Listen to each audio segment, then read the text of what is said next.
നമസ്കാരം. സകലമാന കേരളത്തിലേക്ക് സ്വാഗതം. ആദ്യം പ്രധാന വാർത്തകൾ. വെന്തുരുകി കേരളം. 45 ഡിഗ്രിയും കടന്ന് പാലക്കാട്ടെ ചൂട്. കാഞ്ഞിരപ്പുഴ ഡാമിൽ രേഖപ്പെടുത്തിയത് 45.4 ഡിഗ്രി. ജാഗ്രതാ നിർദ്ദേശം നൽകി കാലാവസ്ഥാ വകുപ്പ്.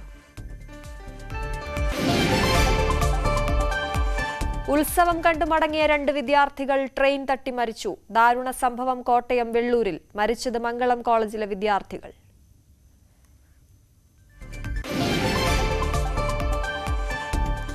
നെടുമ്പാശ്ശേരിയിൽ ജീവനെടുത്ത് ഗുണ്ടാ കുടിപ്പക.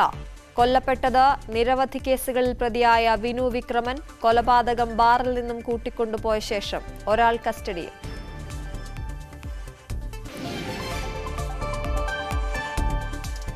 പാലക്കാട് ട്രെയിൻ തട്ടി കാട്ടാനയ്ക്ക് പരുക്ക്. അപകടം കൊട്ടേക്കാട് റെയിൽപാളത്തിൽ. ആന വനം വകുപ്പ് നിരീക്ഷണത്തിൽ.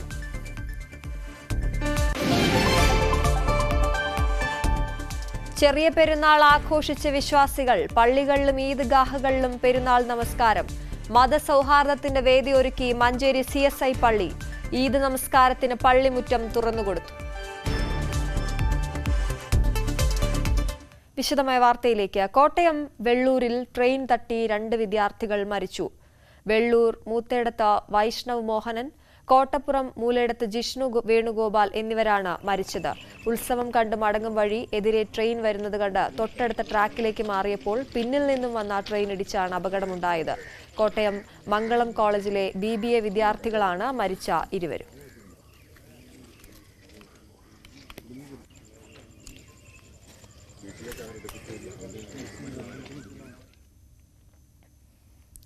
നെടുമ്പാശ്ശേരിയിൽ ഗുണ്ടാ നേതാവിനെ വെട്ടിക്കൊന്നു. നിരവധി കേസുകളിൽ പ്രതിയായ വിനു വിക്രമനാണ് കൊല്ലപ്പെട്ടത്. ബാറിൽ നിന്നും ഓട്ടോയിൽ കയറ്റിക്കൊണ്ടുപോയ ശേഷമാണ് കൊലപാതകം. സംഭവത്തിൽ ഒരാളെ കസ്റ്റഡിയിലെടുത്തു. ഡാനിപോളിന്റെ റിപ്പോർട്ട്. ഇന്ന് പുലർച്ചെയാണ് നെടുമ്പാശ്ശേരിക്കടുത്ത കുറുമശ്ശേരിയിൽ ഈ സംഭവം ഉണ്ടാകുന്നത്. ഇവിടെ നേരത്തെ തന്നെയുള്ള കേസുകളിൽ പ്രതിയായ ഗുണ്ടാ നേതാവ് വിനു വിക്രമനെയാണ് വെട്ടിക്കൊലപ്പെടുത്തിയ നിലയിൽ കണ്ടെത്തിയത്. റോഡരികിൽ വെട്ടിക്കൊലപ്പെടുത്തുകയായിരുന്നു. ഇയാളെ ഈ പുലർച്ചയോടുകൂടിയ ബാറിൽ മദ്യപിച്ചിരുന്ന ഇയാളെ ഒരു സംഘം പേർ ചേർന്ന് ഓട്ടോറിക്ഷയിൽ വിളിച്ചു കൊണ്ടുപോവുകയായിരുന്നു. പിന്നീട് ഇയാളെ കൊല ചെയ്യപ്പെട്ട നിലയിലാണ് കണ്ടെത്തിയത്. വെട്ടിക്കൊലപ്പെടുത്തിയിരുന്നു. തലയ്ക്കും അതോടൊപ്പം തന്നെ ശരീരത്തിൻ്റെ പല ഭാഗത്തിലും ആഴത്തിൽ മുറിവേറ്റിരുന്നു. തലയ്ക്കേറ്റ പരിക്കാണ് മരണകാരണമെന്നാണ് അറിയാനായിട്ട് സാധിക്കുന്നത്. ഇയാൾ ഇവിടെ 2019 മറ്റൊരു ഗുണ്ടാ നേതാവായ ഗില്ലാപ്പി ബിനോയ് എന്ന് പറയുന്ന ആളെ വെട്ടിക്കൊലപ്പെടുത്തിയ കേസിലെ 1ാം പ്രതിയാണ് ഇയാൾ. നേരത്തെ ഈ ബിനോയുമായി ചേർന്ന് ഇയാൾ ഇവിടെ ഒരുമിച്ച് പ്രവർത്തിച്ചിരുന്ന ആളാണ്. അതിനുശേഷമാണ് പിന്നീട് ഇവരുമായി സഖ്യത്തിൽ നിന്ന് പിരിയുകയും തുടർച്ചയായുണ്ടാവുന്ന ചില വൈരാഗ്യങ്ങൾ മൂലം ഇവർ അകലുകയും ചെയ്തിരുന്നു. അതിനുശേഷം മറ്റൊരു ഗുണ്ടാ സംഘടന രൂപീകരിക്കുകയായിരുന്നു, കൂട്ടായ്മ രൂപീകരിക്കുകയായിരുന്നു. അതിനുശേഷമാണ് ബിനോയെ കൊലപ്പെടുത്തുകയും ചെയ്യുന്നത്. ഈ കേസിൽ ജയിലായതിനു ശേഷവും പിന്നീട് ഇയാൾ പുറത്തിറങ്ങുന്നു. 2022 ഇയാൾ ഈ പ്രദേശത്തേക്ക് അങ്കമാലിയിലേക്ക് വീണ്ടും വരികയും അവിടെ വ്യാപകമായ രീതിയിൽ പണപ്പെരുവും അതോടൊപ്പം തന്നെ പലരെയും ഭീഷണിപ്പെടുത്തിക്കൊണ്ടുള്ള മുന്നോട്ട് പോകലിനിടയിൽ കാപ്പ ചുമത്തിക്കൊണ്ടാണ് ഇയാളെ ഇവിടെ നിന്ന് കടത്തുകയും ചെയ്തത്. അതിനുശേഷം പിന്നീട് ഇവിടേക്ക് തിരിച്ചെത്തിയിരുന്നു. ഇപ്പോഴാണ് ഈ മറ്റൊരു ഗുണ്ടാ സംഘത്തിൻ്റെ കുടിപ്പകയിൽ ഇയാൾ കൊല്ലപ്പെടുകയും ചെയ്യുന്നത്. ഇയാളെ ഇവിടേക്ക് എത്തിച്ച ഈ അവിടെ നിന്ന് കൊണ്ടുപോയ ഓട്ടോറിക്ഷയിൽ ഉണ്ടായിരുന്ന ഒരാളെ പോലീസ് കസ്റ്റഡിയിലെടുത്തിട്ടുണ്ട്. ഇയാൾക്ക് ഈ സംഭവവുമായി നേരിട്ട് ബന്ധമുണ്ടോ എന്നതടക്കമുള്ള കാര്യങ്ങൾ പോലീസ് പരിശോധിച്ച് വരികയാണ്. എന്തായാലും ഈ ഗുണ്ടാ സംഘങ്ങൾ തമ്മിലുള്ള കുടിപ്പകയാണ് ഈ രീതിയിലൊരു കൊലപാതകത്തിലേക്ക് നയിച്ചത് എന്ന നിഗമനത്തിൽ പോലീസ് എത്തിയിട്ടുണ്ട്. കാരണം ഇതിന് സമാനമായ രീതിയിൽ നേരത്തെ 2019 ഇയാൾ തന്നെ നടത്തിയ കൃത്യത്തിൻ്റെ പ്രതികാര നടപടിയായിട്ടാണ് ഇപ്പോൾ നടന്നിരിക്കുന്ന കൊലപാതകമെന്ന് തന്നെയാണ് പോലീസ് മനസ്സിലാക്കുന്നത്. പ്രതികൾക്ക് വേണ്ടിയുള്ള തെരച്ചിൽ തുടങ്ങിയിട്ടുണ്ട്. പ്രതികളെക്കുറിച്ചുള്ള ഏകദേശ രൂപങ്ങൾ പോലീസിന് ലഭിച്ചിട്ടുണ്ട്. അതുകൊണ്ട് പ്രതികളിലേക്ക് വൈകാതെ തന്നെ എത്തിച്ചേരുമെന്ന് തന്നെയാണ് പോലീസ് അറിയിക്കുന്നത്.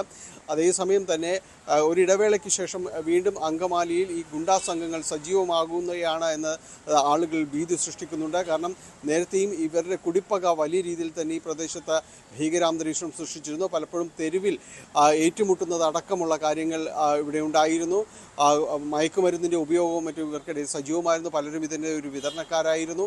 അങ്ങനെ പോലീസിന് വലിയ തലവേദന സൃഷ്ടിച്ചിരുന്ന ഗുണ്ടാസംഘങ്ങൾ പരസ്പരം വെട്ടുകയും കൊലപാതകം ചെയ്യുന്ന രീതിയിലേക്ക് കാര്യങ്ങൾ മാറുന്നു. പക്ഷേ ഒരു ഇടവേളയ്ക്ക് ശേഷം വീണ്ടും കൊലപാതകത്തിലേക്കടക്കം തിരിഞ്ഞിരിക്കുന്നു. ഇത് പോലീസിനും തലവേദനയാകുകയാണ്. വലിയ രീതിയിൽ തന്നെ നാട്ടുകാർക്ക് വലിയ രീതിയിൽ ഭയം സൃഷ്ടിക്കുകയും ചെയ്യുന്നുണ്ട്. പാലക്കാട് ട്രെയിൻ തട്ടി കാട്ടാനയ്ക്ക് പരിക്ക്. പുലർച്ചെ കൊട്ടേക്കാട് വച്ചാണ് സംഭവം. കാട്ടിലേക്ക് കയറിയ ആന വനം വകുപ്പിന്റെ നിരീക്ഷണത്തിലാണ്. വെറ്റിനറി സംഘം ഉടൻ ആനയെ പരിശോധിക്കും. ആനയുടെ പിൻകാലുകൾക്കാണ് പരിക്കേറ്റത് എന്നാണ് മനസ്സിലാക്കുന്നത്. ആന റെയിൽവേ പാളത്തിനോട് അടുത്തുള്ള കാട്ടിൽ തന്നെ നിലയുറപ്പിച്ചിരിക്കുകയാണ്.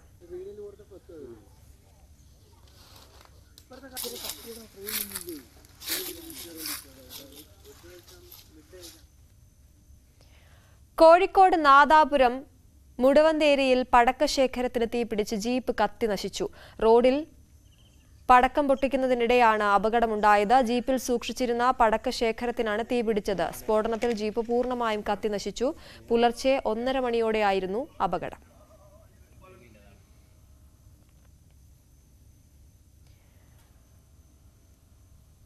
കേരള സ്റ്റോറി വിവാദം കത്തിനിൽക്കെ മലപ്പുറത്ത് നിന്നും ഒരു യഥാർത്ഥ കേരള സ്റ്റോറി. പെരുന്നാൾ ദിനത്തിൽ മഞ്ചേരിയിൽ ഈദ് നമസ്കാരം നടന്നത് ഒരു CSI ദേവാലയത്തിലാണ്. പ്രദേശത്തെ മുസ്ലിം പള്ളികളിൽ ഈദ് നമസ്കാരത്തിന് സൗകര്യമില്ലാത്ത സാഹചര്യത്തിലായിരുന്നു വിശ്വാസികൾക്കായി ദേവാലയ അങ്കണം അനുവദിച്ചത്. എല്ലാവരും സഹോദരങ്ങളാണെന്നും മതമല്ല പരസ്പര സ്നേഹമാണ് വിശ്വാസത്തിന്റെ അടിസ്ഥാനമെന്നും പ്രവൃത്തിയിലൂടെ കാണിച്ചു കൊടുക്കുകയായിരുന്നു മഞ്ചേരി CSI നിക്കോളാസ് മെമ്മോറിയൽ ദേവാലയം.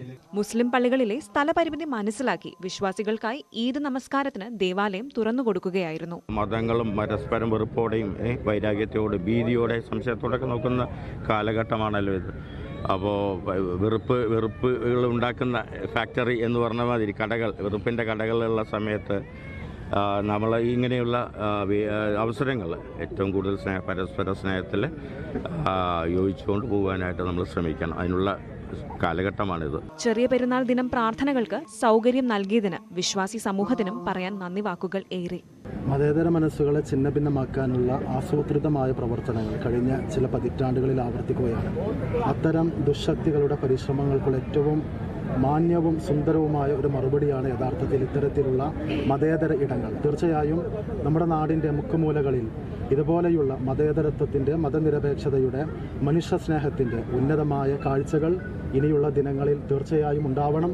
രാജ്യം കടന്നു പോകുന്ന സന്നിഗ്ധ ഘട്ടത്തിൽ ഏറ്റവും ശക്തമായി മതേതര ചേരികൾ ഒന്നിച്ചൊന്നായി നിൽക്കേണ്ട ഈ സന്ദർഭം, അതാണ് ഈ രാജ്യത്തെ രക്ഷപ്പെടുത്തു എന്ന തിരിച്ചറിവിൽ നമ്മൾ മുന്നോട്ട് പോകുക. മഞ്ചേരി സംയുക്ത ഈദ് കമ്മിറ്റിയാണ് പ്രാർത്ഥനകൾക്ക് നേതൃത്വം നൽകിയത്. മഞ്ചേരിക്കാർ ലോകത്തോട് വിളിച്ചു പറയുകയാണ്, ഇതാണ് യഥാർത്ഥ കേരള സ്റ്റോറി.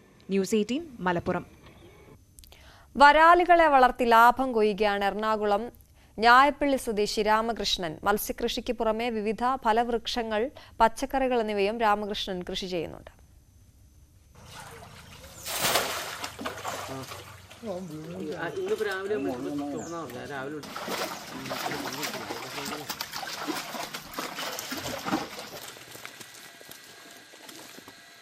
കുട്ടമ്പുഴ പഞ്ചായത്തിലെ ഞായപ്പള്ളിയിൽ 1/2 ഏക്കറോളം വരുന്ന പുരയിടത്തിലാണ് രാമകൃഷ്ണൻ സമ്മിശ്ര കൃഷി നടത്തുന്നത്. പ്രത്യേകം തയ്യാറാക്കിയ കുളത്തിലാണ് വരാലുകളെ വളർത്തുന്നത്. 9 മാസമായപ്പോൾ 1 കിലോയിലധികം തൂക്കം വച്ച മീനുകൾ കിട്ടിയിരുന്നു. ആവശ്യക്കാർക്ക് കിലോയ്ക്ക് 350 രൂപയ്ക്കാണ് വിൽക്കുന്നത്. ഈ മീൻകുളത്തിലെ വെള്ളമാണ് മറ്റു കൃഷികൾക്ക് നനയും വളവുമായി നൽകുന്നത്. മീൻ തീറ്റയ്ക്ക് വില വർദ്ധിച്ചത് പ്രതിസന്ധിയാണ്. ഈ കുളത്തിലെ വെള്ളം കൊണ്ട് ഞാൻ മറ്റ് കൃഷികൾ, വാഴ, റംബൂട്ടാൻ, തെങ്ങ് ഇങ്ങനെയുള്ള കൃഷികൾക്ക് വെള്ളം അടിച്ചെടുക്കാൻ വേണ്ടിയിട്ടാണ് മെയിൻ ഉദ്ദേശത്തിൽ. അതുകൊണ്ടാണ് ഇത് ലാഭത്തിൽ വരുന്നത്. മറ്റേ മീൻ തീറ്റയ്ക്ക് 120 രൂപ 110 രൂപ കിലോയ്ക്ക് വില തന്നെ മീൻ തീറ്റയാണ്. ശരിക്കും ഒന്നും ഫുള്ളായിട്ടൊന്നും നടത്തി കൊടുക്കാൻ നമ്മളെ കൊണ്ട് സാധിക്കില്ല. പിന്നെ ഗവൺമെന്റിൽ നിന്ന് സബ്സിഡി ഒക്കെ കിട്ടുവാണെങ്കിൽ മാത്രമാണ് നമുക്ക് കൊണ്ട് മെച്ചപ്പെടാൻ പറ്റുള്ളൂ. കറണ്ടൊന്നും ഒക്കെ നമ്മൾ പൈസ കൊടുക്കുക വേണം. കറണ്ടൊന്നും ഇതിനകത്ത് ഗവൺമെന്റിൽ നിന്നൊന്നും കിട്ടിയിട്ടൊന്നുമില്ല. അത് കൃഷിക്കും കറണ്ടും സബ്സിഡി ഒന്നും കിട്ടണില്ല. പിന്നെ ലാഭകരമാണെന്ന് പറഞ്ഞാൽ നല്ല ടേസ്റ്റുള്ള മീനും നല്ല രുചിയുള്ള മീനുമാണ്.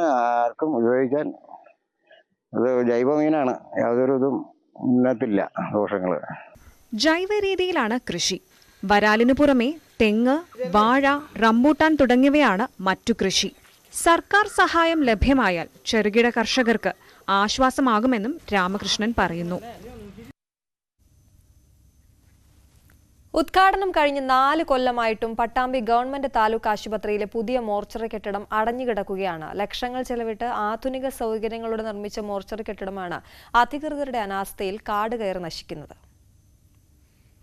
സജ്ജമാക്കിയത് ആധുനിക സൗകര്യങ്ങൾ, ചെലവഴിച്ചത് ലക്ഷങ്ങൾ. ഉദ്ഘാടനം കഴിഞ്ഞ് 4 കൊല്ലം. നാളിതുവരെയായിട്ടും പട്ടാമ്പി താലൂക്ക് ഗവൺമെന്റ് ആശുപത്രിയിൽ നിർമ്മിച്ച പുതിയ മോർച്ചറി കെട്ടിടം തുറന്നു പ്രവർത്തിപ്പിക്കാൻ കഴിഞ്ഞിട്ടില്ല. പഴയ മോർച്ചറി പരിമിതികളുടെ നടുവിൽ നട്ടം തിരിയുമ്പോഴാണ് എല്ലാ സംവിധാനങ്ങളും സജ്ജീകരണങ്ങളുമായി നിർമ്മിച്ച മോർച്ചറി കെട്ടിടം വർഷങ്ങളായി അടഞ്ഞുകിടക്കുന്നത്. പ്രവർത്തിക്കുന്നില്ല എന്ന് മാത്രമല്ല, സംരക്ഷണമില്ലാതെ കെട്ടിടം കാടുകയറി നശിക്കുകയാണിപ്പോൾ. പട്ടാമ്പി നഗരസഭയുടെ 2019-20 വാർഷിക പദ്ധതിയിൽ ഉൾപ്പെടുത്തിയാണ് മോർച്ചറി നിർമ്മിച്ചത്. പുതിയ കെട്ടിടം പ്രവർത്തന സജ്ജമായാൽ അടിയന്തര ഘട്ടങ്ങളിൽ 3 മൃതദേഹങ്ങൾ വരെ ഒരേ സമയം പോസ്റ്റ്മോർട്ടം ചെയ്യാൻ സാധിക്കും. മാത്രമല്ല, വിവിധ വിഭാഗങ്ങളുടെ ആചാരപ്രകാരം മൃതദേഹം കുളിപ്പിക്കാൻ ഷവർ സൗകര്യം അടക്കമുള്ള സംവിധാനങ്ങളും സജ്ജമായിരുന്നു. എന്നാൽ അതൊന്നും 4 വർഷമായിട്ടും പ്രവർത്തിപ്പിക്കാൻ കഴിഞ്ഞിട്ടില്ല. നിലവിലുള്ള മോർച്ചറിയിൽ പോസ്റ്റ്മോർട്ടം നടപടികൾക്കായി ഒരു ബെഡ് മാത്രമാണുള്ളത്. ഈ നവീകരിക്കപ്പെട്ട ഭാഗത്ത് രണ്ടാമതൊരു ബെഡ് കൂടി ഉണ്ടായിരുന്നു. ആ ബെഡ് ഉപയോഗപ്പെടുത്തിയാൽ ഒരേ സമയം 2 പോസ്റ്റ്മോർട്ടം ഉൾപ്പെടെയുള്ള കാര്യങ്ങൾക്കോ അതുമല്ലെങ്കിൽ പോസ്റ്റ്മോർട്ടം കഴിഞ്ഞ ഡെഡ് ബോഡി ക്ലീനിങ് ചെയ്യുന്നതിനാവശ്യമായി ഒക്കെ ഉപയോഗിക്കാമായിരുന്നൊരു സംവിധാനത്തെ നഗരസഭയുടെയും അതിൻ്റെ ഉത്തരവാദിത്തപ്പെട്ടവരുടെയും അനാസ്ഥ മൂലം ഉപയോഗിക്കാൻ പറ്റാത്ത ഒരു ദയനീയമായ അവസ്ഥാവിശേഷമാണ് ഇപ്പോൾ നിലവിലുള്ളത്. നമുക്ക് ആ പ്രദേശം, ആ മോർച്ചറിയുടെ ഭാഗങ്ങൾ കണ്ടാലറിയാം, വർഷങ്ങളായി അടച്ചുപൂട്ടി അവിടെ കാട് പിടിച്ചു കിടക്കുന്ന ഒരവസ്ഥാവിശേഷമാണ് നിലവിലുള്ളത്. ഇത് പ്രതിഷേധാർഹമാണ്. നിലവിൽ വർഷങ്ങൾ പഴക്കമുള്ളതും അസൗകര്യങ്ങൾ നേരിടുന്നതുമായ മോർച്ചറിയിലാണ് പോലീസിന്റെ നേതൃത്വത്തിലുള്ള മൃതദേഹ പരിശോധനയും പോസ്റ്റ്മോർട്ടവും നടക്കുന്നത്. ന്യൂസ് 18 പട്ടാമ്പി. ചുട്ടുപൊള്ളി പാലക്കാട്. വേനൽച്ചൂട് 45 ഡിഗ്രി കടന്നു. ഓട്ടോമാറ്റിക് വെതർ സ്റ്റേഷനുകളിൽ ഇന്നലെ രേഖപ്പെടുത്തിയ താപനിലയാണ് 45 ഡിഗ്രി കടന്നത്. ഇന്നലെ കാഞ്ഞിരപ്പുഴ ഡാമിൽ 45.4 ഡിഗ്രി സെൽഷ്യസ് രേഖപ്പെടുത്തി. മങ്കര ഡാമിൽ 43.1 ഇന്നലെ രേഖപ്പെടുത്തിയത്. എരുമയൂരിൽ ഇന്നലെ 44.7 ഡിഗ്രി സെൽഷ്യസ് രേഖപ്പെടുത്തി. കഴിഞ്ഞ ദിവസവും എരുമയൂരിൽ 44 ഡിഗ്രി രേഖപ്പെടുത്തിയിരുന്നു.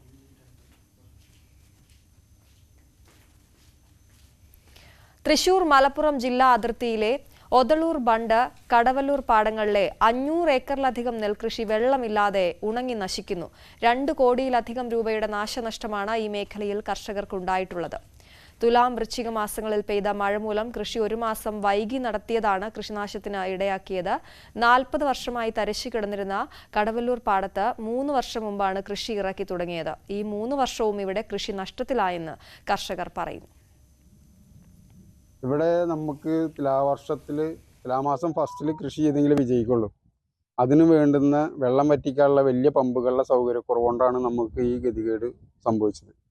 അപ്പോൾ അതുകൊണ്ട് നമുക്ക് ഇതിൻ്റെ ബന്ധപ്പെട്ട അധികാരികളിൽ നിന്നും വലിയ പമ്പുകൾ അനുവദിച്ച് കിട്ടിയെങ്കിൽ മാത്രമേ ഇനി മുതൽ ഇവിടെ കൃഷി വിജയിക്കുള്ളൂ. അപ്പോൾ തുലാമാസം ഫസ്റ്റിൽ ഇവിടെ വെള്ളം ഈ റോഡിനോട് മുട്ടിക്കെടുക്കുന്ന ഒരവസ്ഥ ഉണ്ടായി. വൃശ്ചിക മാസത്തിലും മഴ പെയ്തു.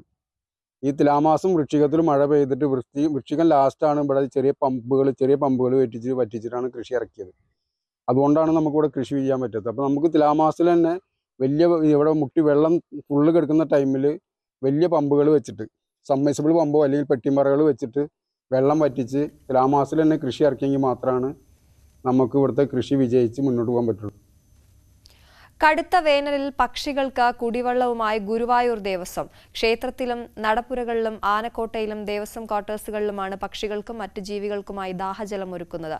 ഇതിനാവശ്യമായ 1001 മൺപാത്രങ്ങൾ ആലുവ സ്വദേശി ശ്രീമദ് നാരായൺ ദേവസ്വത്തിന് സമർപ്പിച്ചു. കത്തുന്ന വേനൽ ചൂടിനെ അതിജീവിച്ചും ഏലം കൃഷി പരിപാലിക്കുന്ന കർഷകർ ഇടുക്കിയിലുണ്ട്. ശാസ്ത്രീയ പരിപാലന രീതിയിലൂടെയാണ് ഇവർ ചൂടുകാലത്തെ പ്രതിരോധിക്കുന്നത്. ശാന്തൻപാറ കൃഷി വിജ്ഞാൻ കേന്ദ്രയുടെ പരിപാലന രീതികളാണ് കർഷകർക്ക് തുണയാകുന്നത്. വേനൽ കടുത്തതോടെ ഇടുക്കിയിലെ ഏലം കൃഷി പ്രതിസന്ധിയിലാണ്. മിക്ക കൃഷിയിടങ്ങളിലും വൻതോതിൽ വരൾച്ച ബാധിച്ചിട്ടുണ്ട്. എന്നാൽ ശാന്തൻപാറ കൃഷി വിജ്ഞാൻ കേന്ദ്രയുടെ നിർദ്ദേശങ്ങൾ പാലിച്ച കർഷകർ ചൂടിനെ അതിജീവിച്ചു. നോർമൽ എല്ലാ വർഷം പറയുന്നതാണ്, ഒരു മെയ് മാസം ആകുമ്പോൾ നമുക്കൊന്ന് കൊപ്പടിച്ചു കഴിഞ്ഞാൽ ഒരു പരിധി വരെ നമുക്ക് ഈ ചൂടുള്ള സമയത്ത് ചെടിയെ പിടിച്ചു നിർത്താൻ സാധിക്കും. പിന്നെ രണ്ടാമത്തെ പറയുന്നത് നമ്മൾ വർഷങ്ങളായിട്ട് 2016 തൊട്ട് ചെയ്യുന്ന കാര്യങ്ങളാണ്.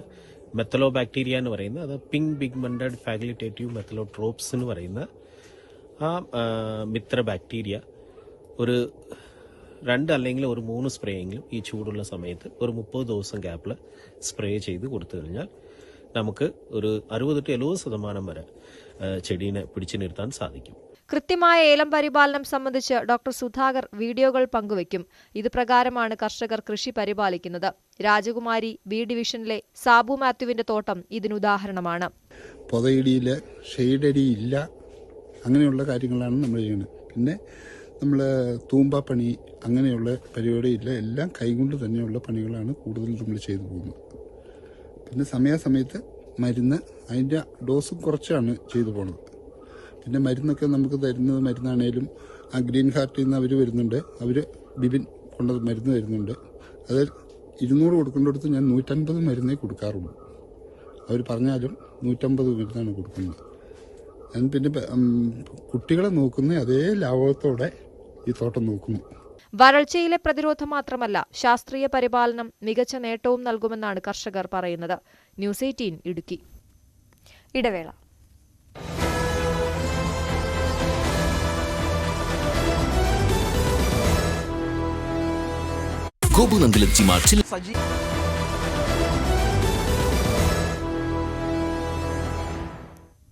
ഇനി തെരഞ്ഞെടുപ്പ് വാർത്തകൾ.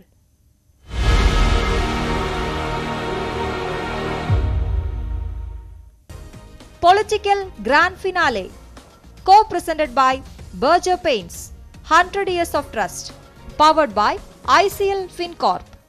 ICL FinCorp, the intelligent choice. രാഷ്ട്രീയ നിലപാട് പ്രഖ്യാപിക്കാൻ കേരള കോൺഗ്രസ് ജോസഫ് വിഭാഗം കോട്ടയം ജില്ലാ അധ്യക്ഷ സ്ഥാനം രാജിവെച്ച സജി മഞ്ഞക്കടമ്പിൽ കോട്ടയത്ത് ശക്തിപ്രകടനം നടത്തി നിലപാട് പ്രഖ്യാപിക്കാനാണ് തീരുമാനം. 15-ാം തീയതി സമ്മേളനം നടത്താനാണ് ആലോചന. വരും ദിവസങ്ങളിൽ കൂടുതൽ പേർ ജോസഫ് ഗ്രൂപ്പ് വിട്ട് പുറത്തുവരുമെന്നും സജി മഞ്ഞക്കടമ്പിൽ വ്യക്തമാക്കുന്നു. ജി ശ്രീജിത്തിന്റെ റിപ്പോർട്ട്.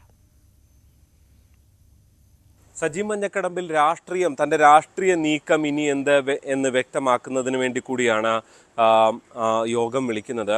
തന്നോടൊപ്പമുള്ളവരെ കൂട്ടി ഒരു ശക്തി പ്രകടനം നടത്തുക എന്നുള്ളതാണ് സജി മഞ്ഞക്കടമ്പിൽ തീരുമാനിച്ചിരിക്കുന്നത്. ഈ മാസം 15-ന് കോട്ടയത്ത് വെച്ച് ഒരു ശക്തി പ്രകടനം നടത്തുക എന്നുള്ളതാണ് അദ്ദേഹം ആലോചിക്കുന്നത്. ഡേറ്റ് സംബന്ധിച്ചൊരു അന്തിമമായ തീരുമാനം വന്നിട്ടില്ല. കഴിഞ്ഞ ദിവസം തന്നെ പാലയിൽ വെച്ച് കണ്ടപ്പോൾ സജി മഞ്ഞക്കടമ്പിൽ വ്യക്തമാക്കിയിരുന്നതാണ് താനൊരു ആർക്ക് വോട്ട് ചെയ്യും എന്ന നിലപാട് താൻ വ്യക്തമാക്കും എന്നുള്ളത്. ഫലത്തിൽ അതുതന്നെയാണ് ഇപ്പോൾ സജി ചെയ്യാൻ പോകുന്നതും.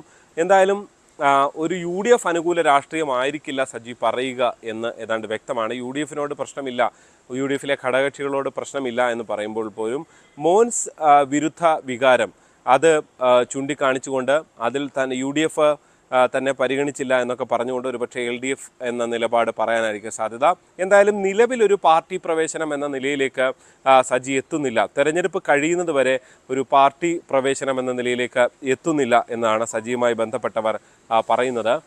അതായത് അങ്ങനെ വന്നു കഴിഞ്ഞാൽ അത് തെരഞ്ഞെടുപ്പിൽ അത് തിരിച്ചടിയാകും. പ്രത്യേകിച്ച് LDF ആണ് സജിയുടെ ഈ നീക്കങ്ങൾക്ക് പിന്നിൽ എന്ന ജനം ചിന്തിക്കുന്ന നിലയിലേക്ക് കാര്യങ്ങൾ എത്തും. അതുകൊണ്ട് തെരഞ്ഞെടുപ്പിന് ശേഷമായിരിക്കും രാഷ്ട്രീയ നീക്കങ്ങൾ ഉണ്ടാകുക. കേരള കോൺഗ്രസ് എമ്മിലേക്ക് തന്നെ സജി പോകാനുള്ള സാധ്യതയാണ് നിലനിൽക്കുന്നത് എന്ന് തന്നെയാണ് നമുക്ക് പറയാൻ സാധിക്കുന്നത്. എന്തായാലും ഇന്നലെ പ്രസാദ് ഉരുൾകുന്നം രാജിവെക്കുന്നു. ഇനിയുള്ള ദിവസങ്ങളിൽ, ഇതിനു മുൻപ് ഓരോ ദിവസങ്ങളിൽ തനിക്കൊപ്പമുള്ള പല നിയോജകമണ്ഡലം പ്രസിഡന്റുമാർ അല്ലെങ്കിൽ ജില്ലാ ഭാരവാഹികൾ, സജി ജില്ലാ പ്രസിഡന്റ് ആയതുകൊണ്ട് തന്നെ സജി നിയമിച്ച പലരും ഉണ്ട്. സജിക്കൊപ്പം ജോസ് കെ മാണി ഗ്രൂപ്പിൽ നിന്ന് എത്തിയ പലരുമുണ്ട്. അവരെയൊക്കെ രാജിവെപ്പിച്ച് ഇവിടേക്ക് എത്തിക്കുക എന്ന ലക്ഷ്യം തന്നെയാണ് സജി ഉന്നയിക്കുന്നത്. നേരത്തെ പറഞ്ഞതുപോലെ അജിത് മുദ്രമലയെ പോലുള്ളവർ ജില്ലാ പഞ്ചായത്ത് അംഗം, അത്തരം ആളുകൾ തന്നെ രാജിവെച്ച് എത്തും എന്ന് പ്രതീക്ഷിക്കേണ്ടി വരും. എന്തായാലും ഇതിനിടെയാണ് PC തോമസ് ഇന്നലെ പാലായിൽ അദ്ദേഹത്തിൻ്റെ വസതിയിൽ KM മാണിയുടെ വസതിയിൽ എത്തുകയും ഭാര്യയെ കാണുകയും ചെയ്തു. അത് വ്യക്തിപരമായ സന്ദർശനമെന്ന നിലപാടാണ് എന്ന് PC തോമസ് പറയുകയും എതിരാളികൾക്ക് ആയുധം കൊടുക്കുന്ന ഒരു നിലപാടാണ് എന്ന വിമർശനം ജോസഫ് ഗ്രൂപ്പിലുണ്ട്. എന്തായാലും തെരഞ്ഞെടുപ്പിന് മുൻപ് കോട്ടയത്തെ UDF രാഷ്ട്രീയത്തിൽ കൂടുതൽ ഇത്തരം നീക്കങ്ങൾ ഉണ്ടാകുമെന്ന് തന്നെ പ്രതീക്ഷിക്കേണ്ടി വരും.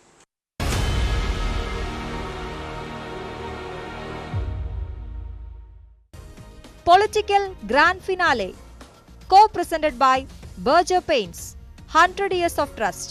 Powered by ICL FinCorp. ICL FinCorp, the intelligent choice. Educational partner IBIS Group of Educational Institutions. ഇനി കണ്ണടച്ചല്ല, കണ്ണ് തുറന്ന് സ്വപ്നം കാണാം. IBISലൂടെ. ഇനി ഇന്നത്തെ സ്വർണം വെള്ളി നിരക്കുകൾ. കവിത ഗോൾഡ് ആൻഡ് ഡയമണ്ട്സ് ഇന്നത്തെ സ്വർണം വെള്ളി നിരക്കുകൾ നിങ്ങൾക്കായി സമർപ്പിക്കുന്നത്. വലിയ സ്വപ്നങ്ങൾ, വലിയ സന്തോഷങ്ങൾ, വലിയ collection. Kavitha gold and diamonds. സ്വർണം 22 ക്യാരറ്റ് ഗ്രാമിന് 6610 രൂപ, പവൻ 52,880 രൂപ. 18 ക്യാരറ്റ് ഗ്രാമിന് 5525 രൂപ, പവന് 44,200 രൂപ. വെള്ളി ഗ്രാമിന് 89 രൂപ, കിലോയ്ക്ക് 89,000 രൂപ. കവിത ഗോൾഡ് ആൻഡ് ഡയമണ്ട്സ് ഇന്നത്തെ സ്വർണം വെള്ളി നിരക്കുകൾ നിങ്ങൾക്കായി സമർപ്പിക്കുന്നത്. വലിയ സ്വപ്നങ്ങൾ, വലിയ സന്തോഷങ്ങൾ, വലിയ collection. Kavitha gold and diamonds. സകലമാന കേരളം പൂർണ്ണമാകുന്നു. നമസ്കാരം.